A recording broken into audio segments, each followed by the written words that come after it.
السلام علیکم۔ بسم اللہ الرحمن الرحیم۔ یہ واقعہ اس رات کا ہے جب مکہ میں ڈر کی وجہ سے ہر طرف ایک عجیب سا سناٹا تھا۔ لوگ پریشان حال بھاگتے ہوئے یہ کہتے کہ مکہ والو بھاگ جاؤ، اپنی جان بچاؤ، ان کے آنے سے پہلے یہاں سے بھاگ جاؤ۔ مکہ کی پوری گلیوں میں ایک عجیب سی خاموشی تھی، ہر گھر سنسان لگ رہا تھا۔ لوگ اپنی جان بچانے کے لیے پہاڑوں کی طرف جا چکے تھے اور یہ کہتے کہ یا اللہ اب کیا ہوگا، اور سبھی لوگ اس فکر میں تھے کہ اس خطرے کا سامنا کیسے کیا جائے، کعبہ کو اور اپنی بستی کو کیسے بچائیں، کیونکہ مکہ کی طرف ایک خطرناک فوج آ رہی تھی۔ جب صبح ہوئی تو لوگوں نے کچھ ایسا منظر دیکھا جو دنیا نے آج تک کبھی نہیں دیکھا تھا۔ یہ واقعہ ہے غرور کے ٹوٹ جانے کا، یہ واقعہ ہے ایمان کے طاقت کا، یہ واقعہ ہے سورہ الفیل کا۔ اب اس واقعے کی شروعات ہوتی ہے یمن سے۔ وہاں کا جو بادشاہ تھا ابرہہ، اس نے ایک بہت ہی شاندار ہیرے جواہرات والا ایک محل تیار کیا اور اعلان کیا کہ میرا یہ حکم ہے کہ آج سے سب لوگ کعبہ کی بجائے میرے محل میں عبادت کرنے آئیں۔ لوگوں کے دلوں میں سے کعبہ کی محبت نکالنا ناممکن تھا۔ جب ابرہہ نے دیکھا کہ اس کی کوشش ناکام ہو گئی تو وہ غصے سے لال ہو گیا اور کہا میں اس کعبہ کو ہی مٹا دوں گا۔ اور پھر وہ دن آیا جب ابرہہ نے اپنی سب سے طاقتور فوج لے کر مکہ کی طرف بڑھا، جس کا مقابلہ کرنا مکہ کے لوگوں کے لیے ناممکن تھا۔ اب اس لیے لوگ اپنی جان بچانے کے لیے پہاڑوں کی طرف بھاگ رہے تھے اور لوگ کہتے کہ اب ہمیں اللہ ہی بچا سکتا ہے۔ سب لوگ اسی فکر میں تھے کہ کعبہ کو کیسے بچایا جائے، تو مکہ کے سردار اور ہمارے آپ صلی اللہ علیہ وسلم کے دادا عبد المطلب نے کہا کعبہ کی حفاظت خدا خود فرمائیں گے۔ اب اسی فکر میں مکہ والوں نے وہ رات گزاری۔ اب جیسے ہی صبح ہوئی، ابرہہ اپنی فوج کے ساتھ کعبے کے بالکل پاس پہنچ گیا اور کہنے لگا آگے بڑھو، وہ رہا کعبہ، جلدی چلو، حملہ کرو۔ لیکن اس کا جو سب سے طاقتور ہاتھی تھا محمود، آگے بڑھنے کے بجائے زمین پر بیٹھ گیا۔ ابرہہ نے اسے بہت مارا پیٹا لیکن ہاتھی نے کعبے کی طرف ایک قدم بھی نہیں بڑھایا اور آسمان میں کچھ دکھا اور ابرہہ نے آسمان کی طرف دیکھ کر کہا یہ کیا مصیبت ہے، ہزاروں لاکھوں پرندوں کی جھنڈ ہی جھنڈ، یہ کوئی نارمل پرندے نہیں تھے، اللہ کی آسمانی طاقت تھی جو کعبے کی حفاظت کے لیے بھیجی گئی تھی۔ ہر پرندے کی چونچ میں اور دونوں پنجوں میں پتھر تھے۔ اب پرندوں نے ابرہہ کی فوج پر پتھروں کی برسات شروع کر دی۔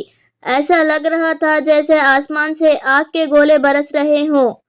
ابرہہ کی جو فوج تھی وہ بھاگنے لگی، لیکن چھوٹے چھوٹے پرندوں نے کچھ ہی لمحوں میں اس کی طاقتور فوج کو مٹی میں ملا دیا۔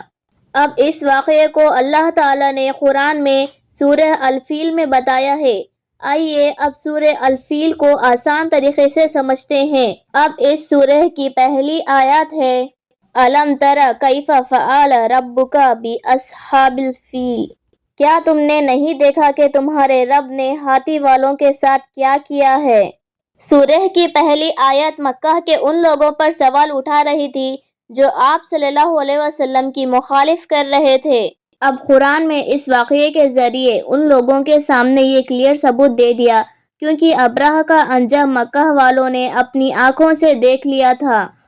اب دوسری آیت ہے أَلَمْ يَجْعَلْ كَيْدَهُمْ فِي تَضْلِيلٍ، کیا اس نے ان کی چال کو ناکام نہیں بنا دیا، اللہ نے ان کی سازش کو بالکل بھی سفل نہیں ہونے دیا۔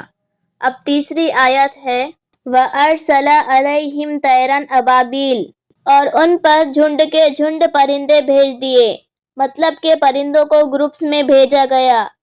اب چوتھی آیت ہے ترمیہم بحجارۃ من سجیل، جو ان پر پکی ہوئی مٹی کے کنکر پھینک رہے تھے۔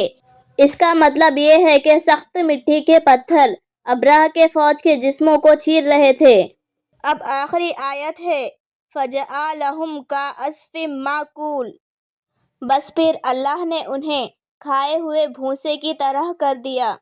اس کا مطلب ہے کہ ابرہہ اور اس کی فوج کی حالت اتنی خراب تھی کہ جیسے جانور بھوسے کو چبا کر پھینک دیتے ہیں۔ تو اس میں اللہ تعالیٰ نے بتایا کہ دیکھو ان کی کیا حالت تھی۔ اب اسلامک اسکالر کے مطابق سورہ الفیل مکہ کے اس دور میں نازل ہوا جب قریش کے سردار آپ صلی اللہ علیہ وسلم اور آپ کے پیغام کے شدید مخالفت کر رہے تھے، اور وہ لوگ کہتے کہ خدا نے اسے نبی بنا کر بھیجا ہے، اور مذاق اڑاتے۔ اس سورہ کے ذریعے اللہ تعالیٰ نے محمد صلی اللہ علیہ وسلم کو تسلی دی اور قریش کو ان کے انجام سے آگاہ کیا۔ ابرہہ کے تباہی کا واقعہ قریش کے لیے نیا نہیں تھا، اس لیے قرآن نے اس واقعے کو بیان کر کے ان کے سامنے ایک اسٹرانگ پروف رکھ دیا جس کا انکار کرنا ان کے لیے ناممکن تھا۔ سورہ الفیل مجھے اور آپ کو یہ پیغام دیتا ہے کہ مشکل کتنی بھی بڑی ہو، ابرہہ کی فوج بن کر ہمارے سامنے ہی کیوں نہ آ جائے، ہمارا توکل صرف اللہ پر ہونا چاہیے، جو پرندوں کے ذریعے ابرہہ جیسی طاقتور فوج کو بھی مٹی میں ملا دینے کی طاقت رکھتا ہے۔